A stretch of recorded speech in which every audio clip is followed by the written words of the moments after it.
Good morning. As we explained yesterday, the deeper principle of the blue and the white, which is also used by Korach to justify his approach. So if you look at the beginning of the Parsha, it says, Vaikach Korach took himself aside, and then describes his Yichus, son of Yitzhak, son of Levi. So he felt that he was the right person to take over. In fact, as is described in the Midrashim, which read between the words and between the lines, he thought he should really be the high priest. That was inside. But the outside, let's put to close the door.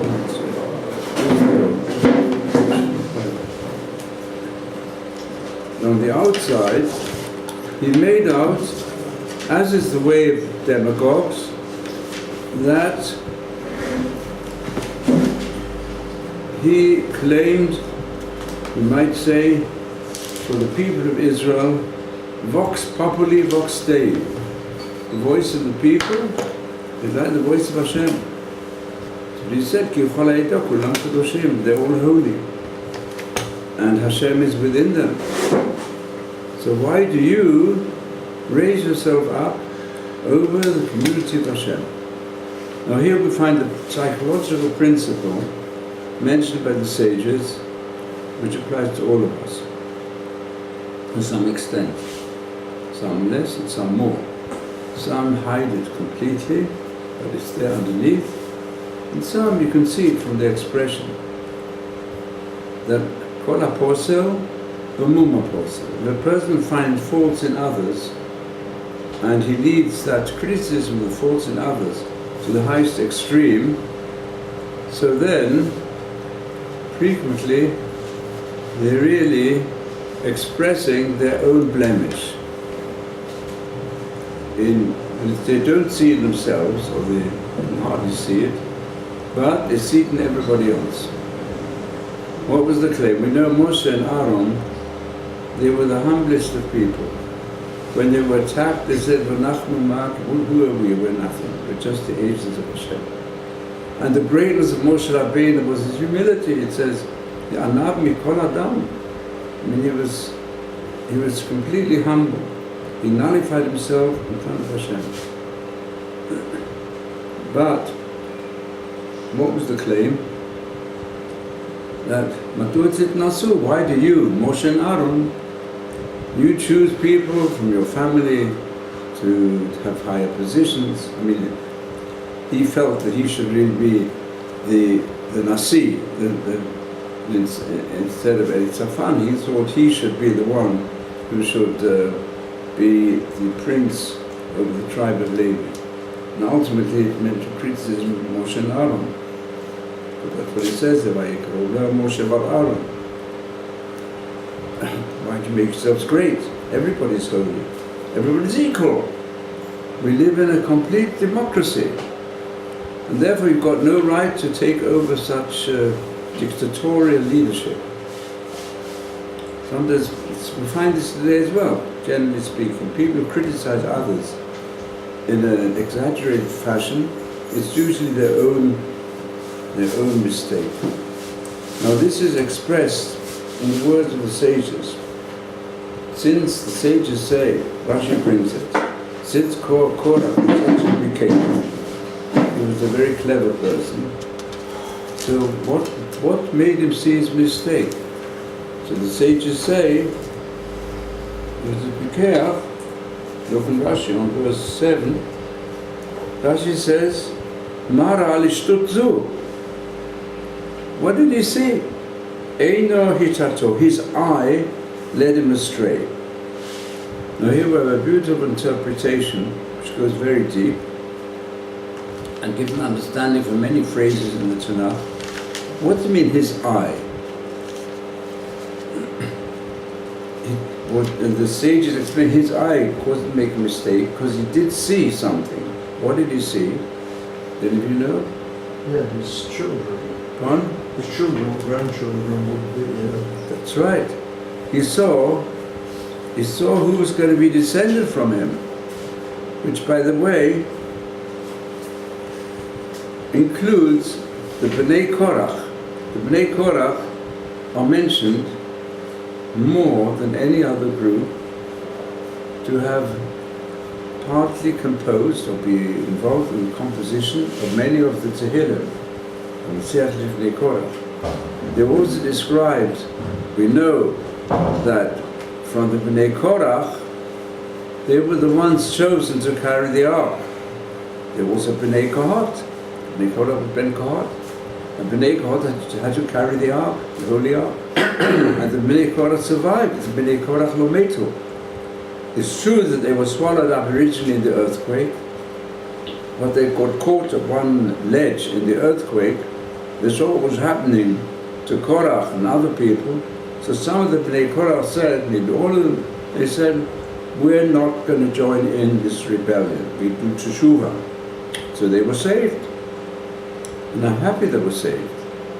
Because, to tell you the truth, according to a pretty reliable family tree, I wouldn't be here to speak about it if they wouldn't have been saved. When Avraham, our son, was in the Cheder, and they came to the Parsha of Korach, so he said, "My Zaydi, Korach," because my Zaydi.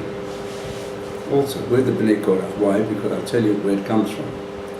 The Shla Kadosh was the Levi, the Shaya Levi, Ish Horovitz.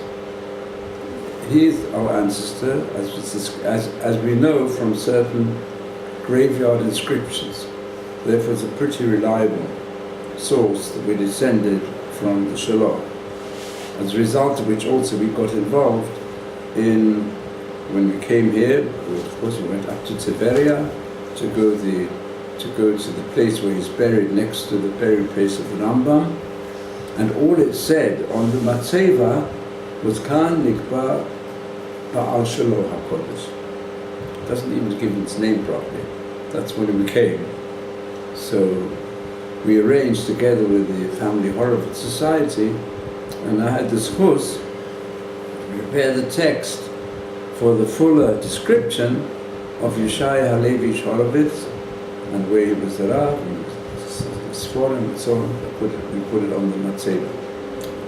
And he traces his descent also to Rab Zerachi Halevi, the Bala Ma'or, as can be seen in all the genealogies. And Zerachi Halevi traces his descent, we go back a bit further, to the Bnei Korach.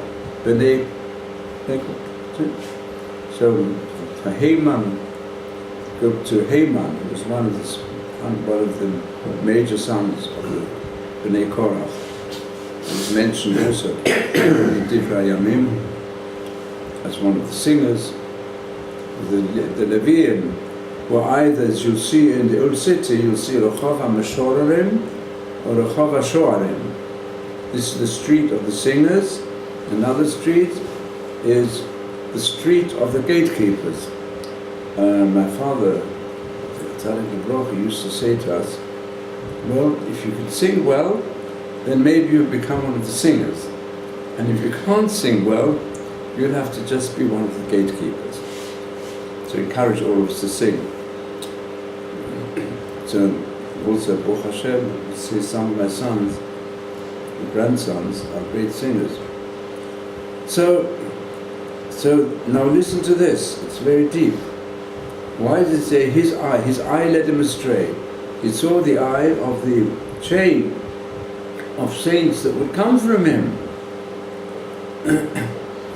You know, that's why they made even the family Horovitz Association, which includes, I would say, many tzaddikim as well, and many great rabbanim belong to the family. but also very great musicians. And some of them, even if they left Torah a bit, they were great. They were great in their musical compositions. So Korach saw all this coming from him. So therefore he said, well, surely I should be the real high priest. That's really what he's looking for. That's why his claim was against Aaron. Because of course Moshe said, Aaron, my brother, he was going to be the Kohen Gadol. They said, why is Moshe taking everything and even appointing his brother? They should be the two major leaders, and there's other members of the family, and they're ignoring me. So it says, his eye led him astray. So this is an explanation, a deeper one, given by Meir Shapira. You all heard of Meir Shapira. Today it's become well known. He built a fantastic yeshiva, Achmei Lublin, which the Nazis used as a horse stable. And then, Baruch Hashem, the Lubliner, it produced many Gedolei Torah, including, we'll speak about him, Zeichet Tzadik Kadosh Livracha. They made a branch of that yeshiva, which was no longer existence. The Nazis, they destroyed it all. So, although the place has been rededicated for the Jewish people, but unfortunately, there's an attempt there, but I don't know if it's been changed already, to a Jewish restaurant which is not kosher. So after now it's become kosher, I hope. But the true continuation of Yeshivat Chachmei Lublin is the name of the yeshiva in Bnei Brak. And who was the head of the yeshiva? Rav Wodzner, Zeichet Tzadik Livracha, who still merited to be a member of that yeshiva. And its greatness was that, first of all, they only took in people who had a very high IQ, very high level of intelligence. They were very clever, and they're very motivated to study Torah. And Rav Meir Shapira trained them. He was a fantastic speaker. And even as a young man, when it came to the Knesset Gedolah, he was chosen to be the spokesman, although he's much younger than the great Gedolim. But the Horovitz Chaim and the Tzchok Rebbe, that was his Rebbe, they put their messages in his mouth, and they said, you go and speak. And what did he do? He founded the Daf Yomi, the idea of the Daf Yomi, which carries on, which had a certain response in Eastern Europe, but the great response has come in our generation. The Daf Yomi is spreading all over the world on a very high level, and especially through the art school editions, so it's caused hundreds and thousands of people who previously did not really, if they heard a shir here and there, they didn't take it seriously. But it's given the ability for people who don't know Hebrew even to go and reach a level when, in the course of a few years, they can become conversant with the Gemara, which is the essence of Torah Shabbat, the bloodstream of the Jewish people. So, Meir Shapira gives this interpretation, which is rooted deep in Jewish tradition, many midrashim. What do you mean, his eye? The human being's given two eyes. He's given one eye, the right eye is tzad yamin. So the right eye represents chesed, loving kindness. And in life, we all have to deal with loving kindness. And the left eye is given for criticism, because we need the left eye as well. If you don't have the right eye without the left eye, it's self-destructive. There's got to be a balance between the two. In other words, we need midat ha-chesed and we need midat ha-din. An example we can take, extreme example we can take today, when we have suicide bombers. So there are some who say, let's be tolerant, these are poor people, but let's be tolerant of them. And people who are being educated, they try their best to become suicide bombers. So, not only non-Jews, but also Jews say, look, they've got a justification, because they've got many claims against another group. That gives them, with times even become a religious command to go and kill as many as possible, especially those who believe that this life is not as great as, even in physical enjoyment, as the paradise of the world to come. So if you be a suicide bomber, you'll get fantastic pleasure, far more than you have in this world. So so they become almost inhibited. They can't think differently the way they've been educated, and therefore people are tolerant. Let's be tolerant of them. And even those who want to do it, well, why not? They've got justification. But if you put them in prison for their attempts, you've got to let them out. You know? 1,000 of them. You let them go free with their murderous intentions. That's applying, as it were, Hamrachim al Azarim, Sofoli al Azar al Rahmanim. He who has compassion upon people who are so cruel. And some people will have the same attitude to Daesh. What Daesh do, they're so cruel in what they do and how they go about things. And the way in which terrorism is growing in the world, somebody you've got to be tolerant for terrorism. That's behind all these things. Even when there's a nation that says we have to utterly destroy our enemies in every possible manner, all those who believe in our interpretation of the Quran, they have to be eliminated. Be tolerant of them. The tolerance will help come to agreements with them. Especially if you're involved in wanting to do good deals which will bring more money to those who want a lot of money, those countries who want to grow in their ability to be able to have the highest level of economy. So this is what's happening in the world today. And it happened in individual life as parents, for example, who are too tolerant of their children. They ruin them. They're so kind to their children, whatever the children want, they'll do for them. And their mothers it says, compassionate mothers, what do? They boil up their children. They destroy them. Why? Because they're so compassionate upon their little children, they let them do whatever the children want. And even if the children shout at them and scream at them, and they want to eat this, that and the other, they'll give them ruin their digestion. They'll even ruin them physically, because they spoil them too much. That is applying the quality of chesed without applying the quality of din. So in Hebrew, this comes in the Hebrew language. Yemin is that which is appointed. In other words, the purpose of life is to spread chesed. Samol is the poison of God. Why did God create poisons? Why are there poisons in the world? There are a lot of fantastic fruits in the world, and then there's fruits which are poisonous. Why do you make poisons? Well, what is the main use that people have of poisons today? Of diseases? Yeah. Poisons. This is the greatest antibiotic. The poisons are those which heal illnesses. Because when a person overeats, or eats the wrong things, they're not good for you because they're too sweet, he eats them. Therefore come along poisons, and they go and remove the evil qualities of the body. And that applies even the plant world. Some of the poisons, they remove those who destroy the good fruits, the good plant. So this is a poison, it's very valuable. So you need the poison of God as well as the loving kindness of God. And that explains us very many things. Similarly, we're given two eyes. There's a famous story told, in the Holocaust. There was a certain SS commander who they many times liked to play tricks with people. So they shot people when they felt like they made a game of it.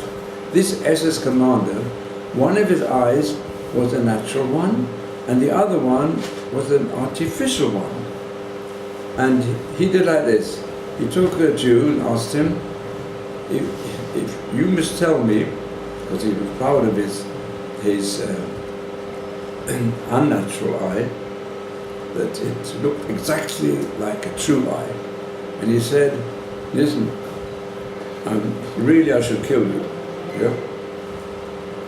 I'm going to kill you, but if you happen to guess correctly, which is my true eye and which is my natural eye, which is my unnatural eye, then I will save you. I won't kill you this time. So the Jew said, clearly, he said, well, there's, I can tell you exactly which one is the natural eye, and which is the true eye, and which is the unnatural eye. He said, how do you know? So he said, so then he guessed correctly. He said, well, how did you guess correctly? Was it just haphazard? He said, no. I guessed correctly because I can see, if you promise me you'll keep to your promise. I said, yes, I always keep to my promise. I'm still a very dutiful person. Yes, many of these German SS people were very dutiful. And I made this agreement, and I told also those who in command above me, I keep this agreement, and therefore have to keep to it. So he said, the reason is because there's one eye which I can see is filled with hatred, and the other one is neutral. So therefore, the one that's filled with hatred, and only you hate the Jews, you have to hate the Jews. The Führer said so, you have to hate all the Jews. So therefore, I was able to tell that the neutral one must be the artificial one, because you can't put feelings into an artificial eye. Maybe you do. So you guessed right. So we say like this: for the left, every human being, his right eye should be used. This is a famous explanation from Hashim already. The right eye should be used to see only good in the world. As it says, Ohev Yamim Lerot Tov. Everything is for the good. That's the right eye. The left eye should be to see bad. So in whom you should always see good in other people, and always try to be don lechav zechut, always see good in Hashem, and recognize whatever Hashem does, even if it seems evil, is for the good. So your right eye should be used only to see good. So for what should you use the left eye? For your own self. So please look at your own self with a magnified glass of all your faults. Look at your own faults, which is very difficult. Because most of us have a blind spot, and we don't see our own faults. And if one of the ways where we can demonstrate we don't see our own faults, if you exaggerate faults in other people, that means if you're exaggerating faults in other people, it's your own fault. Here we have an extreme example. Korach could see even misinterpret, exaggerate. Madua tisnasu. Because the truth is, Moshe and Aaron, they brought things against the voice of the people. When most of the people said, we don't want to go in the land, so Moshe and Aaron said, Hashem said we should go, it's for our good. And they said it's not for our good. So therefore they imposed on the people, even brought this decree. According to many, the truth is, the tribe of Levi, apparently, they did not participate in the complaints of the Meraglim.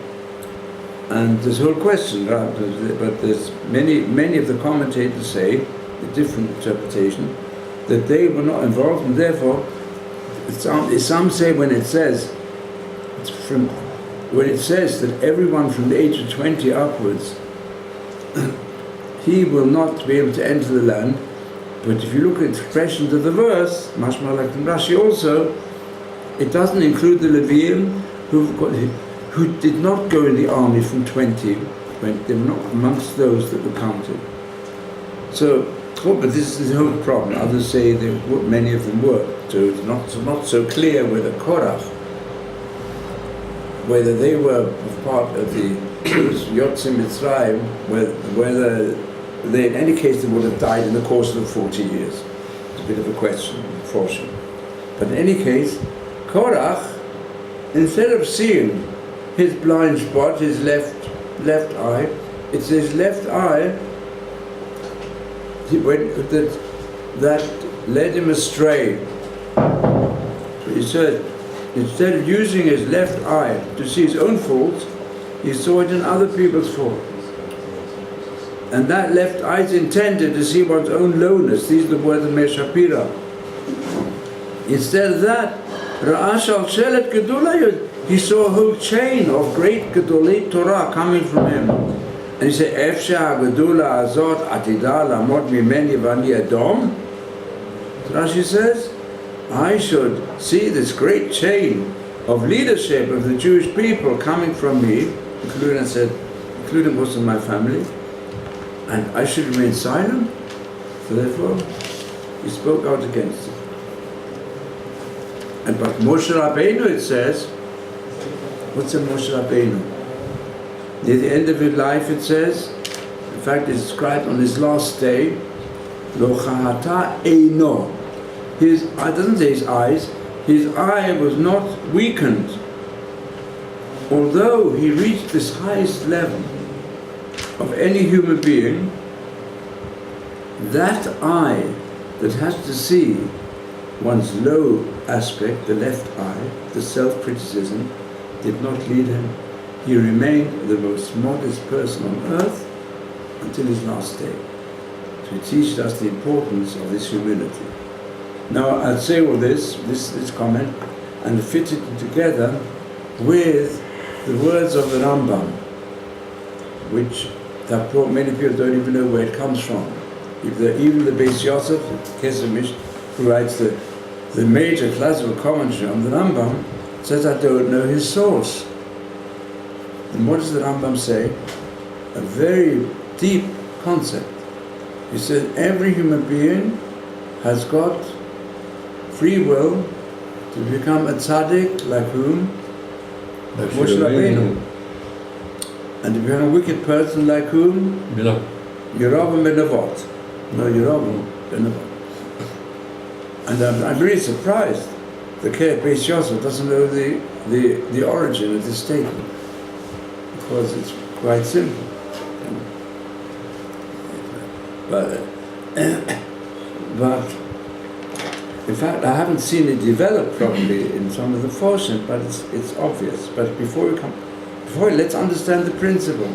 How can any human being compare himself to the righteousness of Moshe Rabbeinu? Such freedom we've got. What's the Rambam mean? No, you can reach to his height. No? You can reach to his height.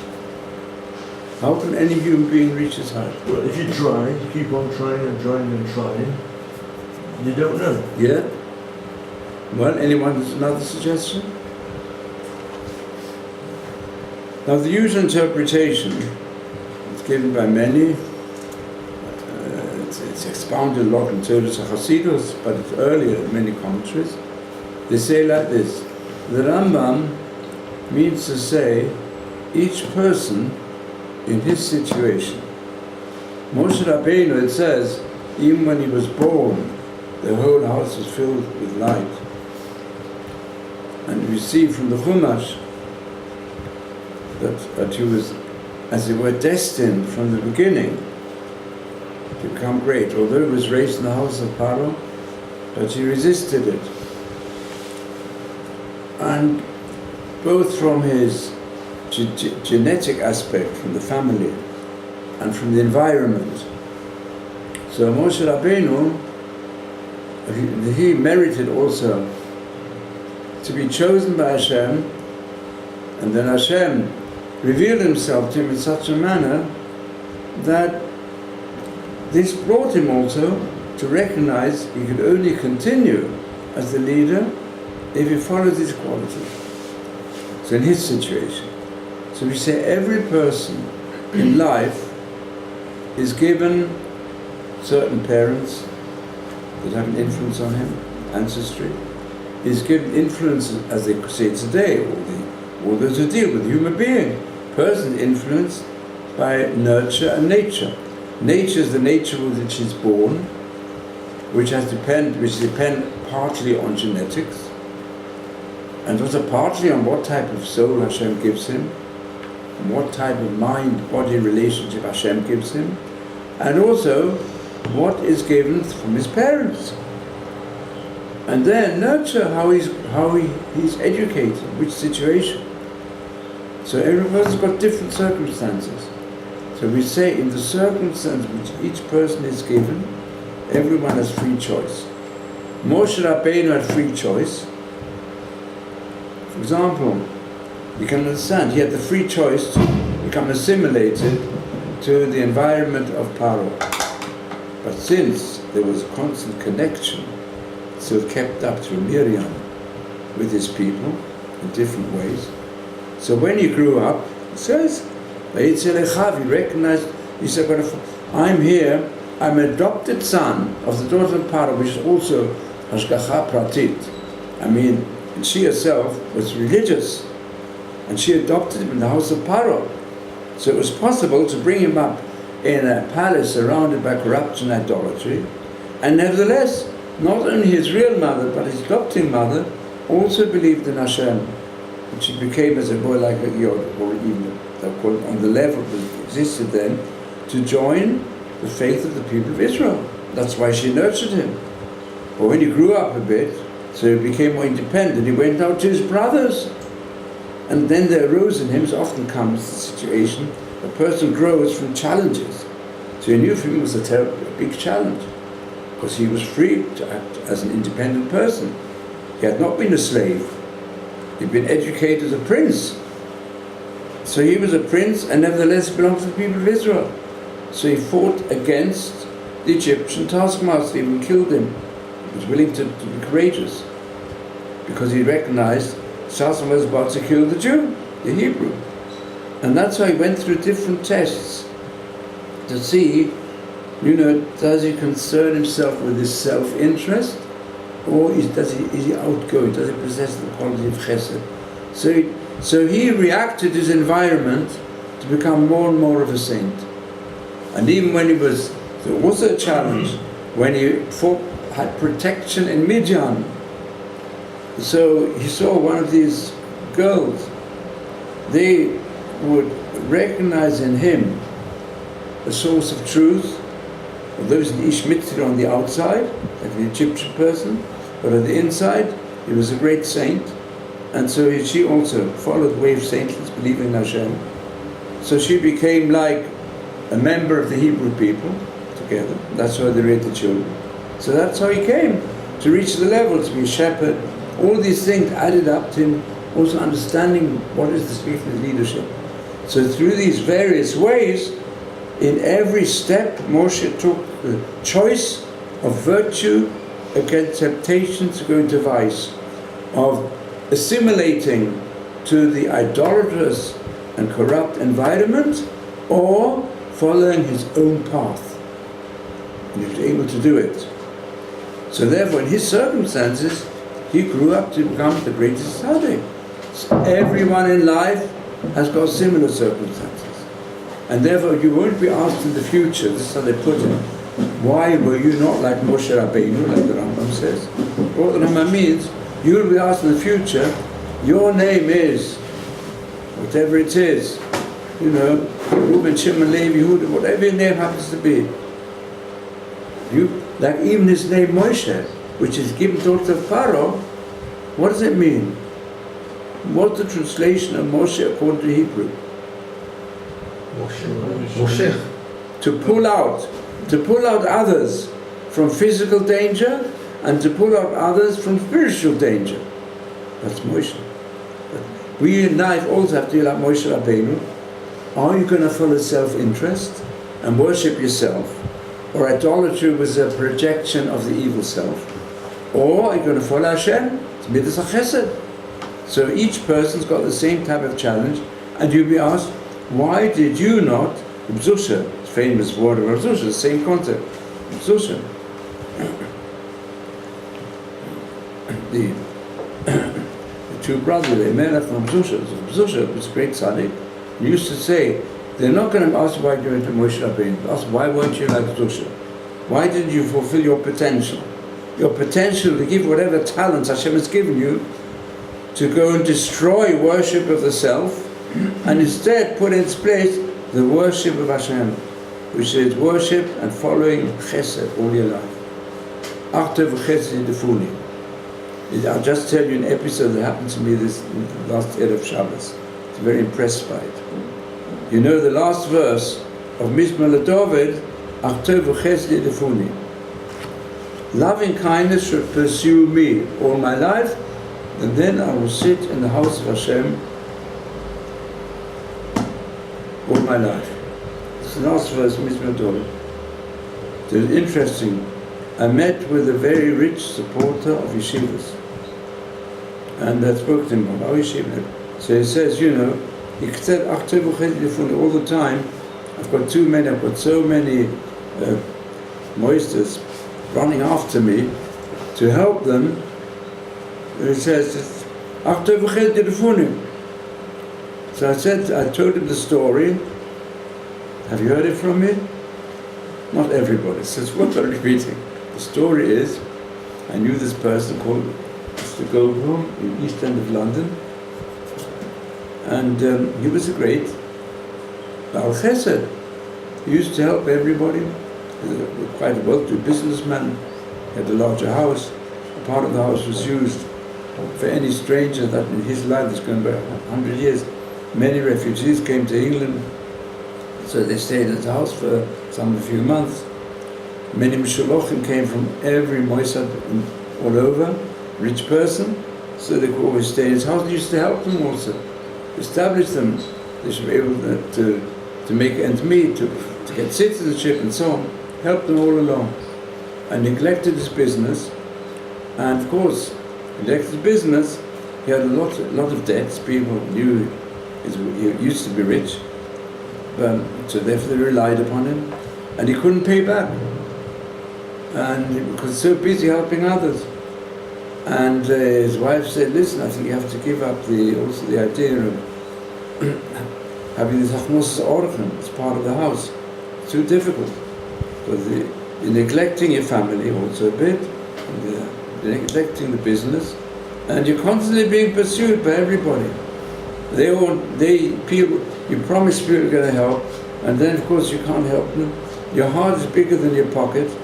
And in business as well, you're neglecting it. So they had a bit of a debate between what should we do. So they said, well, we'll go to the biggest saint of our generation. It was just the time before the first Knesset Gadol in Vienna, and they knew the Horovitz would be there. So they went to Vienna for the Knesset, and they decided, well, let's go in and ask the Horovitz. So they went in. I think the Horovitz used to say Mizmor David in every meal, generally speaking. But maybe in Shabbos also they came for some shlishas. And they wanted to be able to consult with the Horovitz about their problem, because they were creating also a problem in Shalom Bayit. So all that happened was, Horovitz he was well known in many instances. He had a terrific insight into so many things and foresight. So all he said, he asked a question. I told this person he didn't really realize what she'd said. Why does the word rodef? Rodef means a person to pursue someone else to kill them or to rob them. That's a rodef. In the Chumash, what do you mean achtov v'chesed in the Funi? What do you mean chesed should pursue me? We say that a big tzaddik is rodef tzedakah v'chesed. He himself pursues loving kindness. So what's it mean? The chesed should pursue me. So he said what it means is, if a person has so much chesed that he has all his creditors to whom he owes money, also different institutions to whom he's promised money, and they come and persist, constantly harass him, and he's suffering from that. So he said a person should be happy if he's pursued by chesed obligations, because he's done too much chesed. That brings him worries. That should be the only thing that pursue him. That means there should be no problem of illness, no problem with the children, he's having great nachas from the children, very good health for him and his wife. He's got no rotfim, nothing to worry him, except what's worrying him is doing too much chesed. If that is so, v'shavti b'veit Hashem l'orchim. As a result, I will live in the house of Hashem all my life. Because Hashem wants human beings to do the maximum of chesed. So I said this to him, and he said, I said, your words, and the explanation you gave to it, you hadn't heard it before. Is the explanation given to the Horovitz Chaim, to these people almost 100 years ago, and Baruch Hashem, that family, they have children and grandchildren, who, Baruch Hashem, all go in the way of Torah and doing more chesed. So this is the good eye. When people look aside from themselves to give unto others. So, any questions or comments? The Kodesh Baruch Hu intervenes with people's lives. The Kodesh Baruch Hu guides the destiny of each and every individual to fulfill his purpose. Yeah. And man might have free will, but God interacts with him to bring about his goal. Yeah, man proposes, but God interacts with him, so he doesn't have all that much free will if he has to pursue the goal of the Creator. Yeah, it's got free. Hashem gives each person free will in his situation to make the maximum of the gifts that Hashem has given him. Anyway, to this adds, as we spoke yesterday, Korach, whose negative ayah was negative against others, but more positive, instead of against himself. But what did he do? Yesterday we spoke about this. He clothed all his people, as well as the heads of the Sanhedrin, who accompanied him, in Talis Shukun and Tchelet. And they asked the question to Moshe Rabbeinu, who said it's still Chai B'tzitzit. So all laughed at him. And by the way, if you look in the 13 qualities whereby you can darshan, the Torah, the first one is Kal V'chomer. The first one is purely logic. That's why even Atachon Elom Da'at, we say in the morning, in the brachot, which is the first bracha we praise Hashem for, that He gives us understanding, human understanding. What's the second bracha? Return us to your Torah. Which comes first? Torah or Seichel? And so in our praise, in our prayers for Hashem for help, first thing is Seichel. Because each person is given a Seichel, a certain level. And he's got to extend it, maximize it. And that comes before Torah. The person thinks, I will learn Torah without Seichel, doesn't grow. So a person will say, I'm not interested in any learning. Yeah, I don't want to exercise my mind. Then Hashivenu Toratecha. Then the Torah won't make impact on you. Because how can you just learn Hebrew and don't know what the words really mean, you don't know what deeply the meaning of the words, you start reading the Chumash, you don't know what it's all about, or you misinterpret it. You don't use your mind, which is using Torah Sheba'al Peh. If your mind becomes perverted, it's also no good. Then you read the Chumash, and your mind is only filled with, let's say, it's more destructive mind, how to do harm to others, only self-interest. You haven't got a clear intelligence anymore. So therefore, whatever part of it, if you're a shoiter who's got no seichel, or a koton, you're potter from mitzvahs, the chedush, you can't speak, you can't hear, or a person who's unfortunately insane, then you can't learn Torah. If you learn Torah, you'll just destroy its meaning. The first thing, Atachon Da'at comes first, then Hashivenu Toratecha. In the ways of applying Torah Sheba'al Peh, the first thing is Kal V'chomer. And Kal V'chomer includes Mamatzim, it's more a question of using logic. So he made a very good Kal V'chomer. Korach was a Bekeah. He had a lot of seichel. But this is the beautiful interpretation of the stipler. Who was the stipler?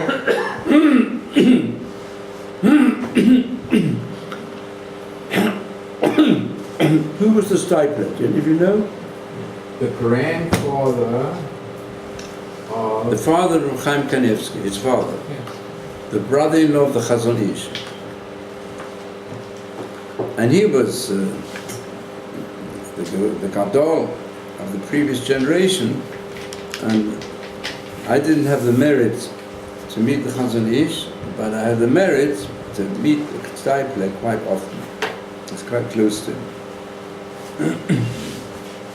And I took my children, get a brocha from him, took one of the Sforim I had from there, which was always on this. The Haggadah was always in his Seder night. And then all questions the Yeshiva discussed with him. He also gave one of the first hamlatzot on the Yeshiva. So, the Stipler, how does he explain Talit Shekula Techelet? He says like this: a talit is what something you wear either to keep you cool in the summer or to keep you warm in the winter. So, in wintertime, is a talit is tchelet made of wool. I suppose a person in the cold winter would wear the talit. So the talit is there to bring pleasure to the body, to warmth to the body. So therefore the talit represents the human bodily self with all its bodily instincts. And therefore it represents the benefit I have from it. The tzitzit is not, the tzitzit is a symbol to extend, to recognize that our physical body should not just feel the warmth of itself, but should be used in the service of Hashem. You've got to love Hashem in your eating, in your drinking, in the pursuit of pleasure. You've got to use that pleasure in order to recognize Hashem. That's the idea of the tzitzit with the sky blue. Take your personal pleasures and recognize that their origin is in Hashem and use them for the service of Hashem. So therefore he says, that's the deeper significance. He went and took a talit shekula techelet, and there's a pircha for the kal vachomer. Your kal vachomer is that you think the garment is also, the garment is the color of techelet applies to pleasures you have from your own self. Because the talit is there to warm up your own mind, body, self. So it makes you feel comfortable. The tzitz are there to draw out that personal selfish instinct and to make it unselfish, to tie it to the power of Hashem. That even when your body is drowning yourself, you're being drowned in all pursuit of physical passions that draw you away, cause you to drown your spiritual self. It disappears. In the mashal we brought yesterday, a person drowning in a storm. You've got to catch hold of the lifeline that ties you to the master of the ship, to Hashem, and to give you the ability to save your spiritual life. So therefore, even a talit shekula, even more, if the sky blue is becoming used just basically as a means to keep your body warm and your bodily instincts warm, so it's there for yourself. So how do you become unselfish? Only through the tzitzis. You know, the concept of religion is connected with the Latin regula, which means to tie. You've got to tie and commit yourself. Tie and commit your physical self to the service of Hashem. And that's the way of the Torah. The Torah doesn't say, forget about your body. No, use your body, use your self-instinct, use the joy of food and drink on the Shabbat to be Titanag al Hashem, to make that Onik Shabbat and Onik for Hashem. Because the Shabbat is there for that purpose. And Yom Tov v'Samachta v'Chagecha, you have to have joy through having the fulfillment of basar v'yayin, of meat and wine, but combined with v'samachta v'simachta, bring joy to all members of the family, but bring special joy to the strangers, the Geirei Tzedek, the Geirei Toshav, and bring also pleasure to Almana v'yatom, to all the widows and the orphans. You've got to look after them, especially when you have joy. You've got to always consider whatever you're given is to use it. Some of it used to service of Hashem, like Masa Sheni, which you have to eat in Yerushalayim B'Kedusha. You've got to serve Hashem, Beit HaMikdash, or today in place Beit HaMikdash, to give to Mosdot Torah and to Bati Knesset and the Shul, places of Tefillah, places of learning, and use all the physical life in order to recognize the power of Hashem in everything. So that's the true answer to this question. The Apir Musa is very important, and it teaches us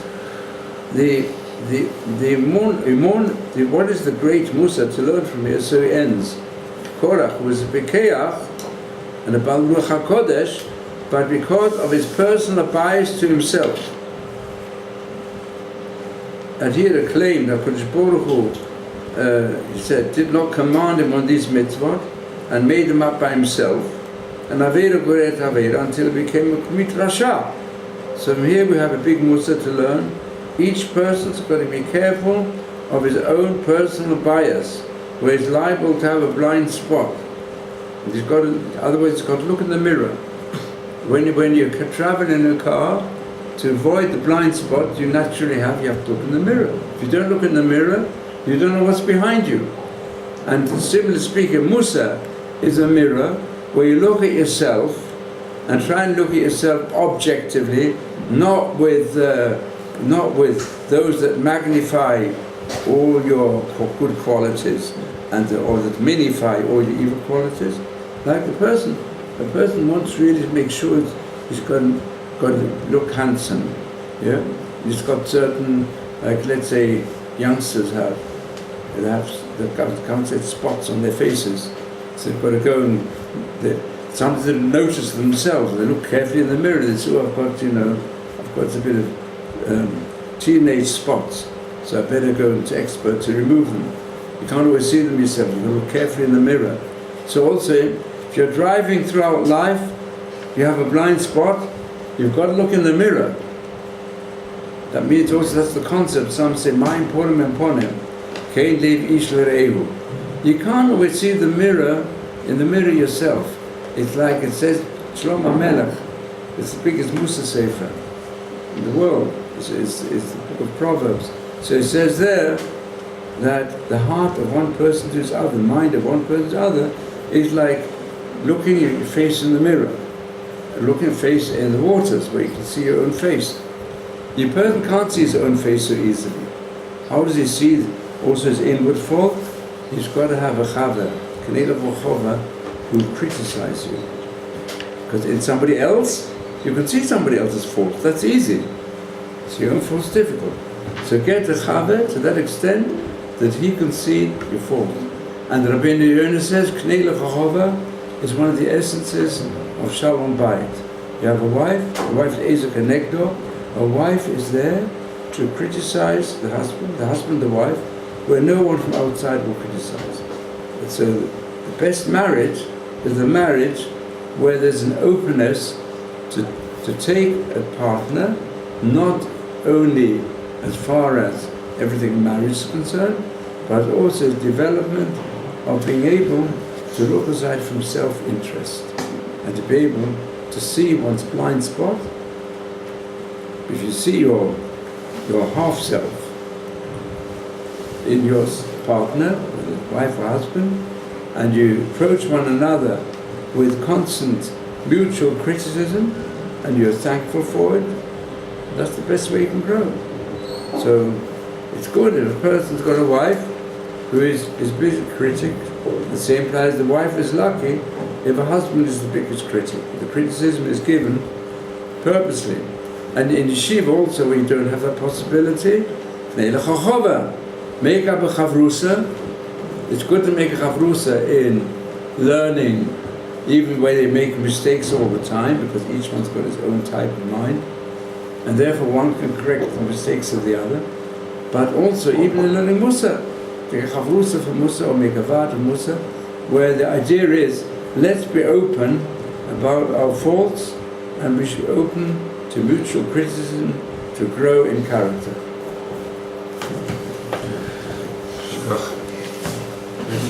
Thank you.